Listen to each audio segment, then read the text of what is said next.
एक परळी नगर परिषदनं काढलेले 2 टेंडर आहेत. एक आहे परळी शहरात येणाऱ्यासाठी स्वागत कमानी 4 आणि त्रिसूळ 4 कमानी या त्रिसूळाची किंमत 16 करोड रुपये टेंडर.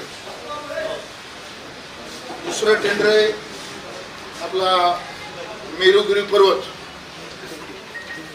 त्याची दुरुस्ती करण्याचं 40 करोड. मी जाऊन बघून होते की दुरुस्ती देत नाही मला, म्हणून मी हे केलं.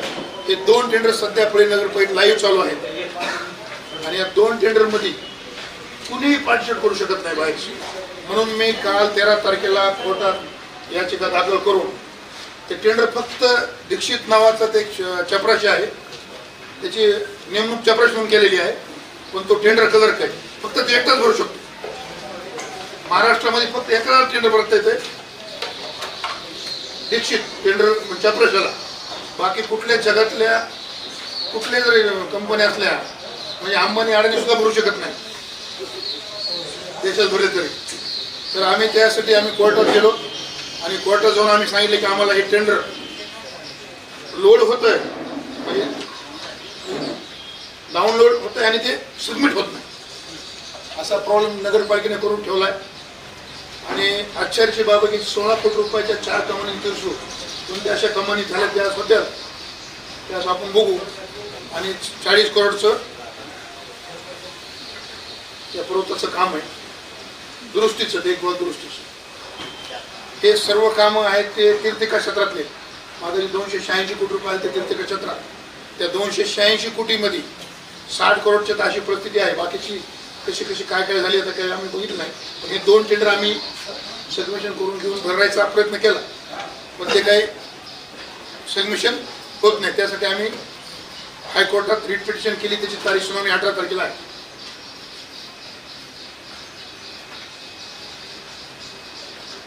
परळीमध्ये होत असलेल्या बोगस कामाच्या संदर्भात आता मागं पाऊस आला, पावसामध्ये परळीची परिस्थिती कशी झाली, एवढे पैसे खर्च झाले परळीमध्ये. मागच्या 7.5 वर्षामध्ये 900 कोटी रुपयाचा फंड परळीमध्ये आला.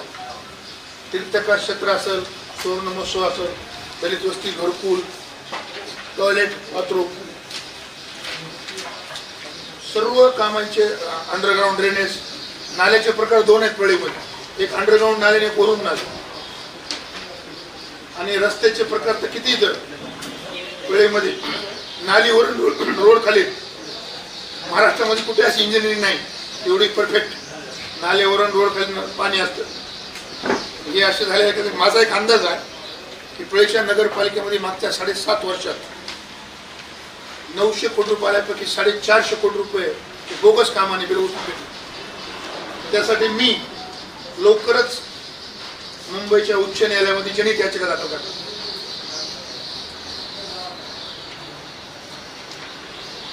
आणि ह्या नगरपालिकेच्या बनमाळीत कुठल्याही प्रत्येक टेंडरमध्ये कुणीही टेंडर करू शकत नाही.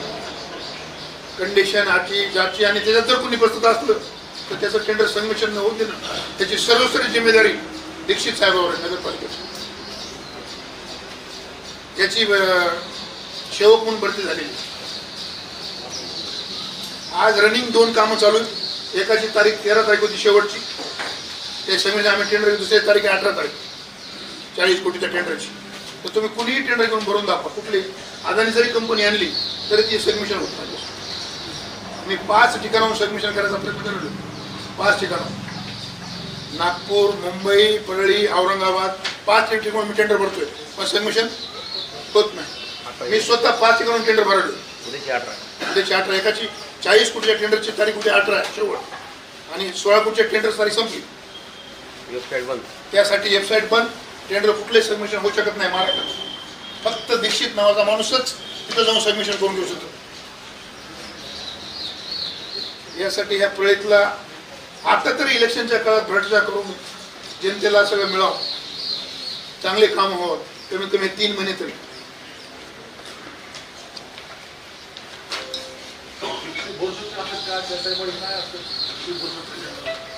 वेबसाईट त्यांनाच ओपन करून ठेवली.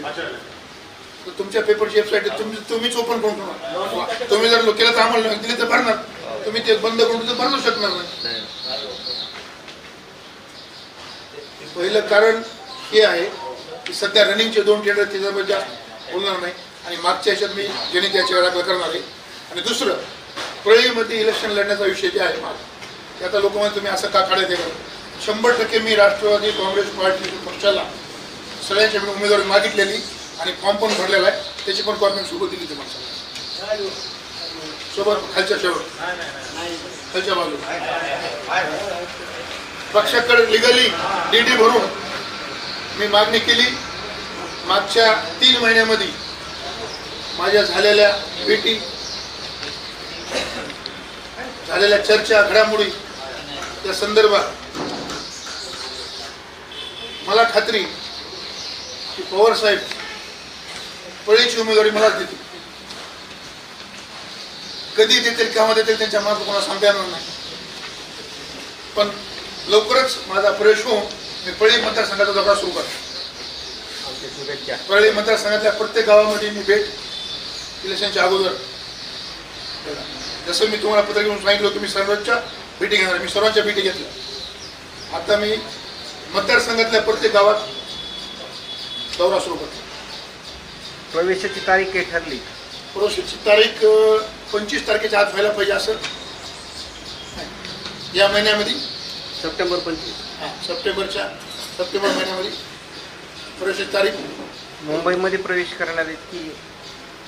प्रवेशाच्या 2 चर्चा चालू आहेत. आणखी बरेच काही पुढेचे लोक आहेत, नेते, त्यांनी विधानसभेची मागणी केली. जर सोबत प्रवेश झाले तर 2 होते, बरेच होईल आणि वेगळे जातील मग मुंबईत.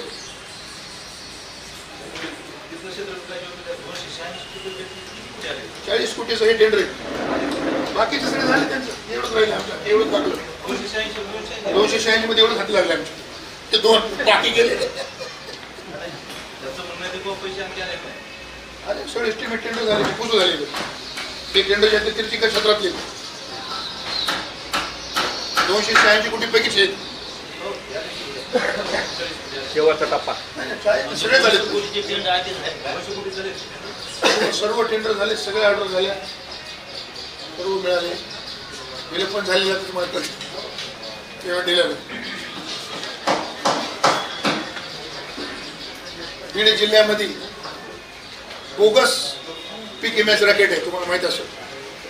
कृषी मंत्र्याच्या जिल्ह्यामध्येच पीक विम्याचं बोगस रॅकेट आहे. मागं 16 लोकांवर गुन्हे दाखल झाले बीड जिल्ह्यामध्ये. बोगस 7/12/8चा उतारा काढायचा, जमिनीवर बोगसच्या जमीन दाखवायच्या आणि ठराविक लोक आहेत. पीक विमा कोणाला मिळते? ठराविक लोकांना. त्या 16 लोकांवर केस झाली, गुन्हा दाखल झाला. त्या 16 पैकी 16 अजितदादा राष्ट्रवादी काँग्रेस पक्षाने कुणाला अटक झाली. 16 ज्यांच्यावर गुन्हे दाखल झाले ते 16 त्यांचे कार्यकर्ते. त्यामुळे कोणावरही कुणालाही अटक नाही. परळीसह बीड जिल्ह्यात कायदा व्यवस्थेची परिस्थिती तुम्हाला माहिती आहे, मला माहिती आहे. परळीच्या पोलीस स्टेशनला आपल्याला स्वतःवर जर हल्ला झाला आणि आपण जर केस करायला गेलो तर ते केस वापस वापस यावं लागतं. आता ते पूर्ण असं सांगतात पोलीस की तुम्ही जर तुमची केस घेतली ह्यांची पण केस आमच्यावर तुमच्यावर आम्ही करावं. क्रॉस नाही, बोगस तुम्ही वापस जा, मग तुमच्या दोघांवर केस होईल आणि दोघांना अटक करू.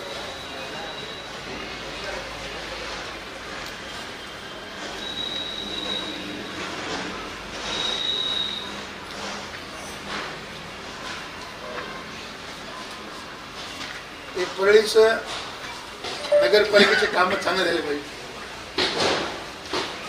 कीर्तिका क्षेत्राच्या नावाखाली, वैद्यनाथ कीर्तिका क्षेत्राच्या नावाखाली सगळा पैसा येतो, तो ते मंदिराच्या कामाला आला पाहिजे, लोकांच्या उपयोगी आला पाहिजे, जाणाऱ्याला विकास झालेला दिसला पाहिजे.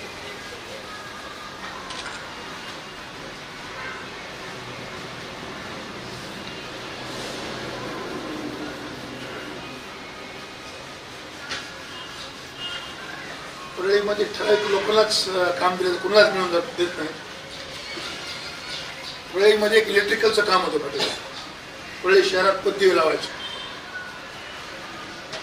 त्याची सुद्धा वर्क ऑर्डर आम्हाला कोर्टात जाऊन घ्यायला लागली. हायकोर्टात सांगितलं की तुम्ही यांना का डिस्कवर करता, कशामुळे काम देऊ, कंपनी परफेक्ट बसती, हे बसती, त्याची पण ऑर्डर द्या. हायकोर्टाची ऑर्डर द्या. खाली का ऑर्डर त्यांची आपलं काय रत्न नाही. ऑर्डर भेटली असेल ना. ऑर्डर भेटली कोर्टात, हायकोर्टाच्या आदेशानं. आता काही आम्ही कामं केलेत, त्या कामाचं बिल भेटत नाही. पण तुम्ही आता अशी परिस्थिती आहे, काम घ्यायचं मिळणार नाही, कोर्टानं ऑर्डर सांगितलं काम घ्यायचं पुन्हा बिल मिळणार. परळीमधल्या नगरपालिकेचे सर्व पैशाची अफरातफरी इकडे झाली. समजा तीर्थकाचे पैसे सुवर्ण जयंतीमध्ये, सुवर्ण जयंतीचे पैसे दलित वस्तीमध्ये, दलित वस्तीचे पैसे नगरपालिका फंडामध्ये. हे कुठल्याही प्रकारचा अधिकार नगरपालिकेच्या शिवला नाही. इकडले इकडे फंड इकडे फिरवायचे. ज्या हेडवर पैसे आले, ज्या कामासाठी पैसे आले त्याच कामावर पैसे द्यायची महाराष्ट्रामध्ये पद्धत आहे. तसे शासनाची जेर आहे. फक्त परळी नगरपालिका अशी आहे, कुठलेही पैसे कुठेही जाऊ शकतात, कुणाच्या नावाने येऊ शकतात, कुठेही जाऊ शकतात. परळीच्या नगरपालिकेमध्ये शिस्त नावाचे प्रकार राहिलेला नाही. ज्यांना त्यांना द्यायचे त्यांनाच कामं मिळणार, दुसऱ्याला कामं मिळणार नाही. म्हणजे जसं व्यापार परळीतला बंद होत चालला, तसे परळीतले गुन्हेगार सुद्धा परळी सोडून चाललेत. हे तुम्हाला मी अनुभवानं आणि एक्सपिरियन्स सांगतो.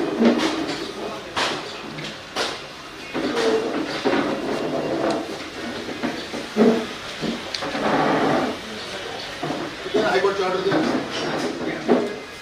हायकोर्टची दिली तुम्हाला, हायकोर्ट ऑर्डर केली. मी तुम्हाला काम घेण्यासाठी हायकोर्टमध्ये जायचं, पुन्हा काम घेतलं तर पुन्हा काम करून घेतलं बिल देणार नाही, पुन्हा हायकोर्टसाठी जायचं.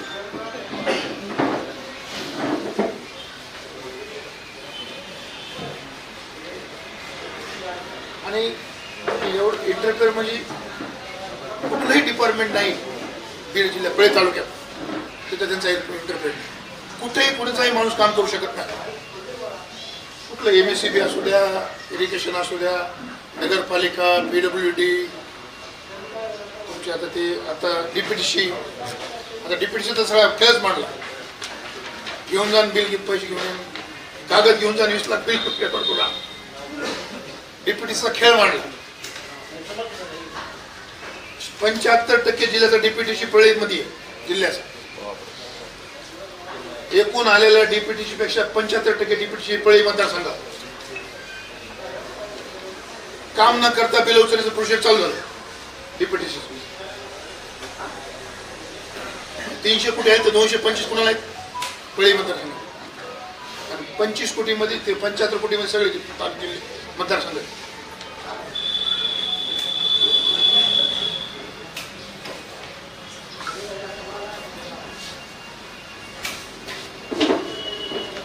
त्यामुळे आपल्याला जनहित याचिका दाखल करून मागच्या 7.5 वर्षाचा काय नगरपालिकेने केलं हे जनतेसमोर आणणं फार गरजेचं.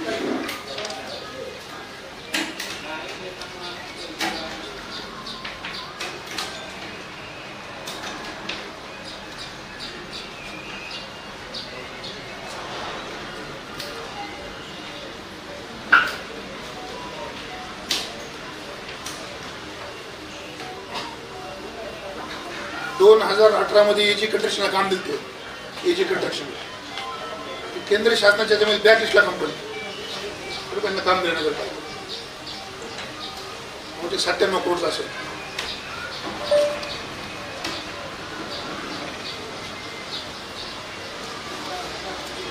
परळीमध्ये पत्रकार जर सोडलं तर कोणी मला सुरक्षित दिसत नाही असं वाटतंय. फक्त असं तुम्हाला वाटतंय. पत्रकार जर सोडले तुम्हाला फक्त सध्या न मागता शेवटी आम्हाला मागून सुद्धा नाही.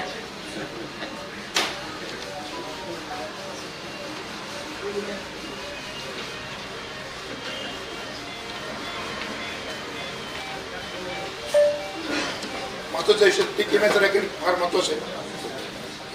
आणि परळीच्या नगरपालिकेचा विकास तुम्ही स्वतः तुमच्या डोळ्याने सगळ्यांनी बघितले. जास्त पाऊस पाणी आलं, परळीत पाणी भरलं, कुठे गेले एवढे करोड रुपये खर्च केले, कुठे गेले? विचारणावर पुढे येण्यावर गुन्हे दाखल होते. कुणी रस्त्यावर उतरत नाही. दादा एवढा मोठा रॅकेट आहे सगळे, पण कुणी रस्त्यावर उतरायला एवढे पक्ष. आम्ही आता जनहित याचिका दाखल करणार परळी नगरपालिकेवर. जन आंदोलन उभा करण्याची गरज आहे ना. मी मागच्या MSCBच्या याच्यामध्ये मी स्वतः बातम्या दिल्या की परळीमध्ये उद्योग नसताना परळीचे पॉवर स्टेशन 1 ते 5 मधले इकरी करून 300 ते 400 कोटी सरकारला मिळाले, पण 9 नंबरचा प्रोजेक्ट 660चा प्रोजेक्ट परळीमध्ये कुठं आणला? कोराडी आणि चंद्रपूरला जागाच नाही त्या पॉवर स्टेशन टाकायला. राख टाकण्यासाठी उचलण्यासाठी पैसे लागतात. आपल्या परळीमधून राख इकते आणि जर सर्व स्थितीच निर्मित झाली आणि जर लाईन एखादी कट झाली तर सगळा मराठा अंधारच आहे. हे मी हे केलं पण ते काय आणि आपल्या मराठा कशामध्ये 9 नंबर घेतलं होतं, पण त्याला काही बजेट दिलं नाही. आत्ता 660चं बजेट पूर्ण टेंडर पावठे येते आत्ता आचारसंहिता लागण्याच्या अगोदर. काल परवा म्हणले ना, पण फळीत येत नाही म्हणले ना आणणार आहे म्हणून. म्हणजे बजेट आता कधी आणणार तुम्हाला? म्हणजे आचारसंहिता लागल्यास आचारसंहिता 10 तारीख पण लागेल. त्याच्या अगोदर लागला असं वाटतं. मग आता कधी आणणार? गणपती उठला की लागला असं वाटतं. मग कधी आणणार? फक्त DPTC कंप्लीट झाली आचारसंहिता लागायच्या अगोदर. बाकी कुठलंही आता पुढचं येणार होणार नाही. त्यासाठी परळीमध्ये मी निवडणूक लढण्याचा निर्णय घेतलाय. माझी उमेदवारीची मागणी आदरणीय पवार साहेबांना केली. आज मी त्यांच्यासोबत माझ्या चर्चा चालू आहे, भेटीगाठी चालू आहे. लवकरात लवकर निर्णय होईल आणि परळीमध्ये निवडणूक लढण्याचं कारण एवढंच आहे, हे सर्व कामं सुरळीत झाले पाहिजे. हे सगळे अपारतपर बंद झाली पाहिजे थोडक्यात परळी आणि सर्वसामान्यांना काम मिळालं पाहिजे. कॉन्ट्रॅक्टरला काम मिळालं पाहिजे, मजुरांच्या हाताला काम मिळालं पाहिजे, उद्योगधंदे आले पाहिजे. काही उद्योगधंदे नाही, सहकारी कारखाना बंद आहे. इथल्या लोकांचे पगार नाही. उद्या त्याला तुमची सत्ता आली तर तुम्ही कार्यकर्त्यांमधला कामं केल्याशिवाय पैसे घ्यायचे नाही. आणि त्यांच्याकडून फुकट भेटायला काम न करता पैसे भेटले त्यांच्याकडून. आम्ही काम करून पैसे घ्या म्हणून त्यांचं सोपं ना मग लोकांना काम न करता पैसे 21 लाख रुपये घेऊन चालले म्हणजे काय.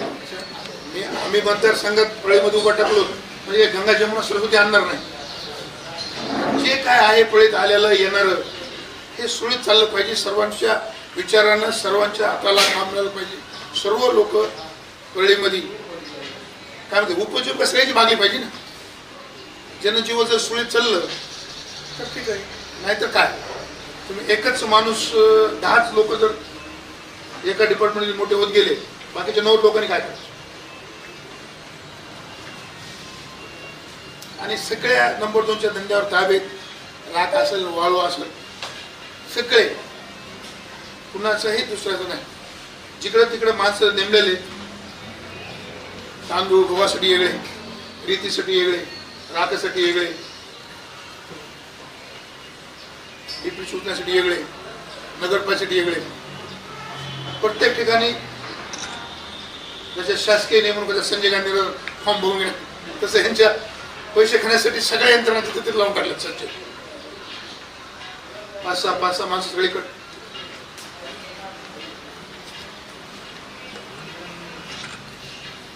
कोर्टाची लढाई तर चालत राहील, पण जन आंदोलन उभा टाकलं पाहिजे. आमचं परळीच्या जनतेला आव्हान करतो आम्ही, रस्त्यावर या, उतरा, घाबरू नका. लोक कशी येतील? तुम्ही आधी पुढे झालं पाहिजे ना. लोक कशी येतील? आम्ही येणार. हा मग हो. लोक 7.5 वर्षात तुम्ही कधीचे विषय काढला नाही, आता काढायला 100%. 7.5 वर्षात तुम्ही अगोदर जे केलं असं एवढं झालं नसतं नाही नाही, झालं ना, काढलं ना, प्रत्येकाने काढत राहिलं. आता हे आता कारण झाले डोक्याच्या वर गेलं म्हणून आम्ही निर्णय घेतला की तुम्ही इलेक्शन लढूनच आपले सुरू करावं लागेल. राजेचं मन मग निवडणूकच्या तोंडावरच का? निवडणूक लढवायचीच ना. अगोदर हे तुम्ही केलं आचरण लागायचा उपयोग काय? असता ना त्या गोष्टी. आम्ही तर ते काय प्रसिद्ध तुमच्यासमोर आणून ठेवली. आज त्या टेंडर मध्ये घडलं ना आमच्यासोबत. आमच्या सोबत तुमच्या समोर आजच्या टेंडर मध्ये घडलं. रस्त्यावरची काय लढाई? आम्ही रस्त्यावर उतरून नगर परिषदेचं आंदोलन करतो. तुम्ही सांगा, आम्ही लगेच पूजा करतो. काय काय समोर सरकार लागेल ना, सहकार्य लागेल ना. आम्ही तर आहे तुमच्या सगळ्या सहकार्य लागेल. कधी बी आम्ही तुमच्या सोबत येतात. तुम्ही फक्त तारीख सांगा. तुम्ही रस्त्यावर उतरल्याशिवाय परळीच्या जनतेला न्याय मिळणार नाही. त्यासाठी आम्ही योग्य वेळी रस्त्यावर उतरू. आचरण झाल्यावर पुन्हा काय आंदोलन करू? आचरणानंतर उतरावं लागेल. थांबावं लागेल सर. नगरपालिकेसमोर धरणे आंदोलन करू. हा योग्य वेळ. आता वेळ निघून बी गेली तरी अजून योग्य वेळ याचीच राहिली अजून. नगरपालिका धरणे आंदोलन करू. तारीख सांगा ना एखादी. तुम्हाला तारीख कळली.